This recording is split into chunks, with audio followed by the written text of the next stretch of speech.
It is 24 hours until the London Marathon, where I intend to go sub-3.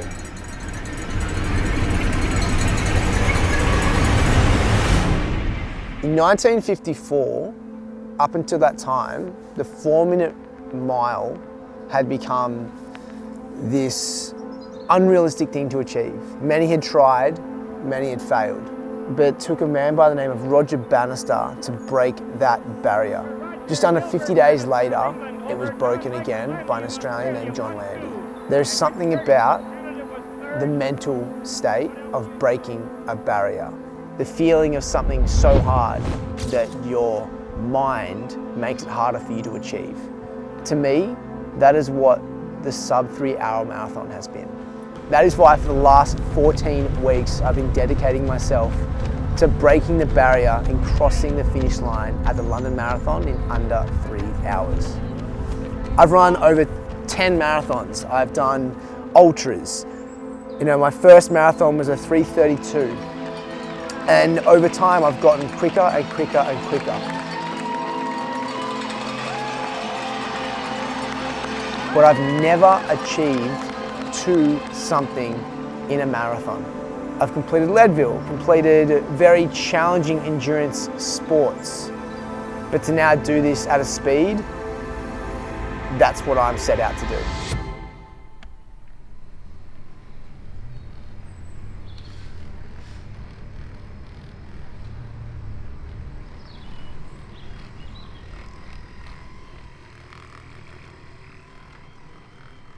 Good morning. It is 8:20, the day before the marathon. It's Saturday.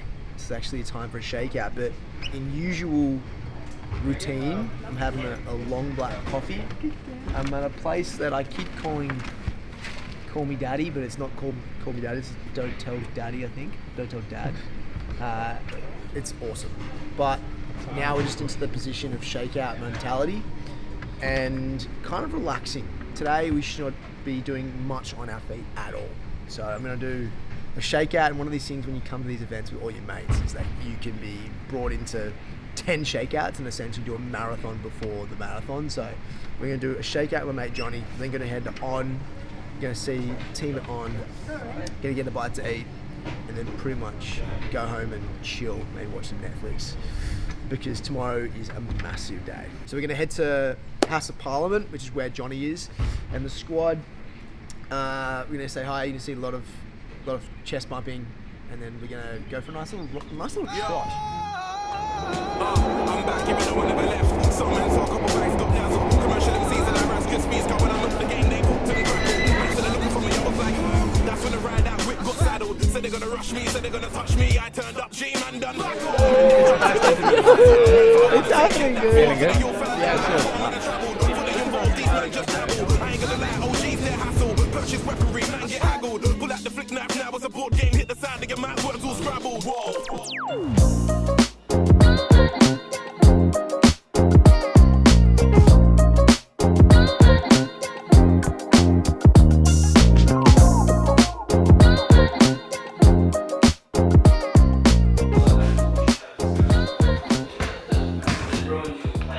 It'd be weird to go with something that I haven't used before, so if I had actually picked up the light sprays earlier, I probably would have gone with them, but today we're going with Cloud Strike booms.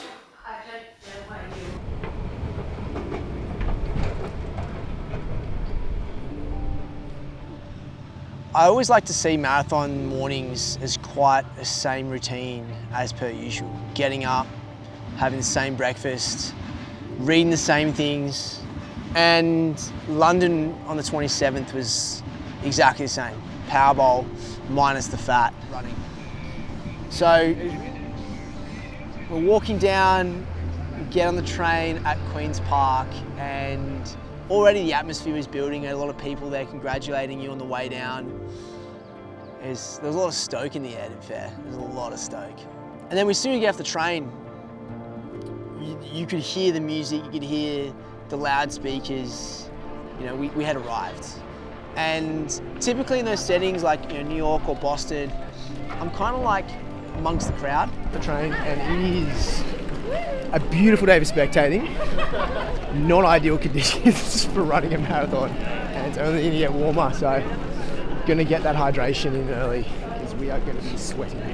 I like to, gear everyone up, and I didn't want a single ounce of energy going to anything else other than my goal.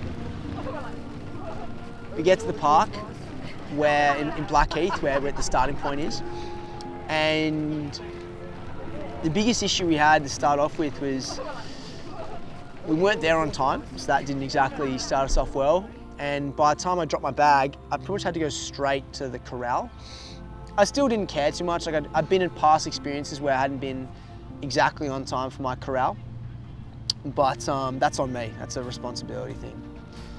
But as soon as your corral goes off, I felt straight away that like my goal here is to get into a 4:17 per minute K, which was specifically a 2:59 marathon pace.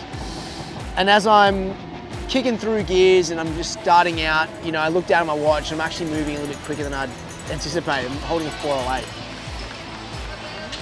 That's the thing about training threshold, train tempo. Sometimes the perceived effort doesn't match the actual intensity. So for the first 5Ks, you're going through undulations, you're going up and down places, windy roads, very narrow. And there was two things I noticed in that. One, water bottles are going to be an issue, but two, I felt like it was an easy pace, so I felt really good. Hit that 25-minute mark, and I had my first gel, so I smashed back, one of my Go gels from VPN. Second set of 5K, at about 50-55-minute mark, I had my second Go gel, and this is where the crowd really started to roar. You started to get like London being eccentric. It was awesome, vibing.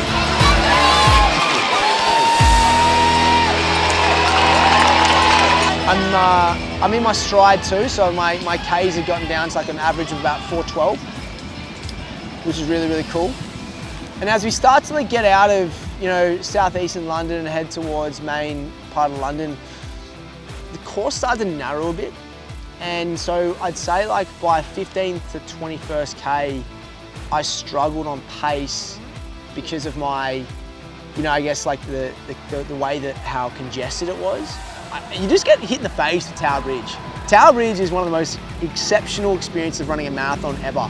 You have this monumental structure in London and you're running across it to a dense crowd of Brits just cheering for you, cheering random strangers. It was phenomenal. So at what is now 13 miles, I was probably bang on 1:30 as a split. So if I felt this good, I really felt I had another 1:28 for my second set, and I said it comfortably. Like I really felt I could hold a 1:28 second half of the race. And as we get to mile 15, I turn a corner and someone gets a water bottle and chucks it. And at the time of chucking it, my foot perfectly traps the water bottle and rolls.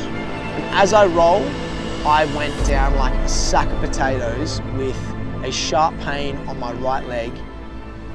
And immediately, I know this from rugby, I had at least sprained my ankle. So I'm like on the ground, I'm in pain. I had some sort of medic come over and pull me off the course to the side to be out of the way of other people. And at that moment, it was a mixture of emotions because I had physical pain, but it was the immediate thought of not completing my goal of running a sub-3 hour marathon. So we're at the tent at about mile 16. Which angle is it? Is it this one? Yeah, that one. I rolled my ankle. Running and someone threw a water bottle as if I'm a pro soccer player, just landing on my way on top of that ball. This is a testament.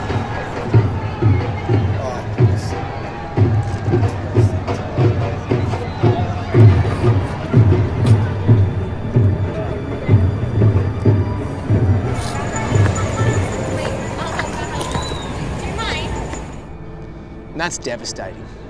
It's devastating because you work, considerably hard for a number of months to lead up to this event.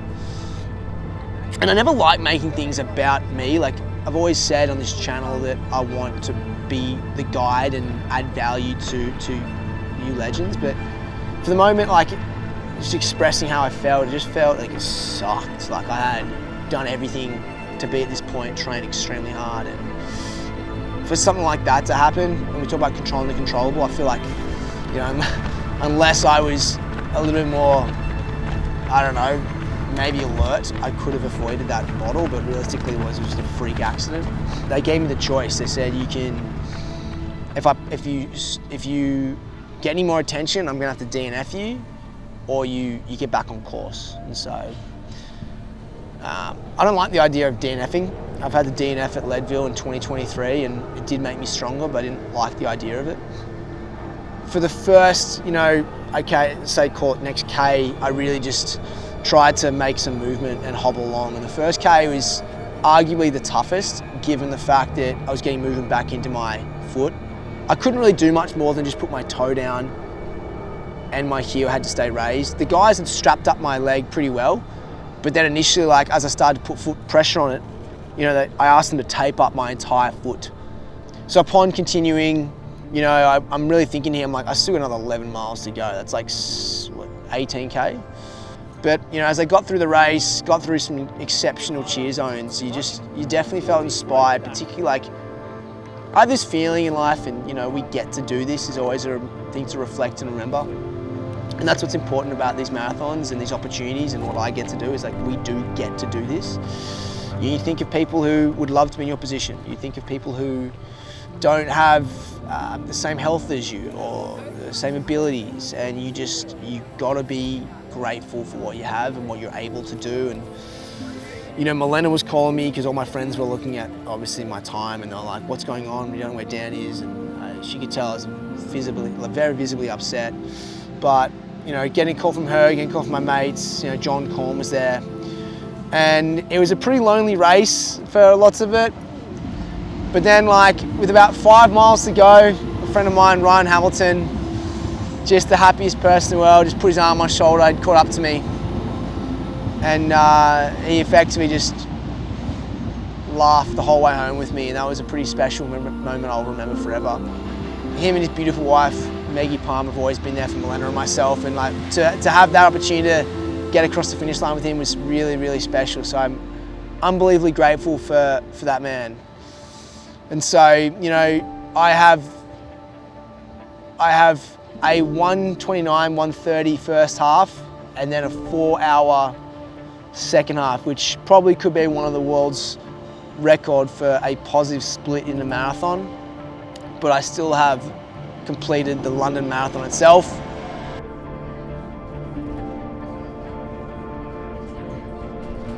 Hey mate, how are you? Good bros, I'm alright. You can tell me how alright I am. I'm sure you're better than me. Yeah, do you reckon? How you feeling? I blew up my ITB in mile 27, but I'm a kilometre 27, sorry. Dude, is it funny that you know what happens? It's probably worse, because then I'm just like in my own head, and then I'm just like, you know what, get to the end, finish it. Crazy. Yeah. So Adrian's a physio. By the sound of his accent, he's obviously an Australian. Live over here. He is the founder of the running room, and so for us, he's here to help potentially tell me how bad my foot is and how much time I got left until I can actually get going again, because as you guys know, I'm also not only doing a sub-3 hour, but also a sub-60 individual pro. So he's agreed to see me. It could be the koala in him. Or if he's been a bit of a wuss as well. Yeah, eh? exactly. Ice ibuprofen. Elevating it up. Yeah. But yeah, it's just like, it's right where the ATFL is. I feel like it's probably what it is, right? It's the most common one to go. So your ATFL will always sort of go, and then you can have your CFL go as well. It's rare that your CFL will go and your ATFL won't, just based on the mechanism the ATFL will stretch as well. But if it's only your ATFL and not the other one, then that's good, because then that puts the grading on a lower scale.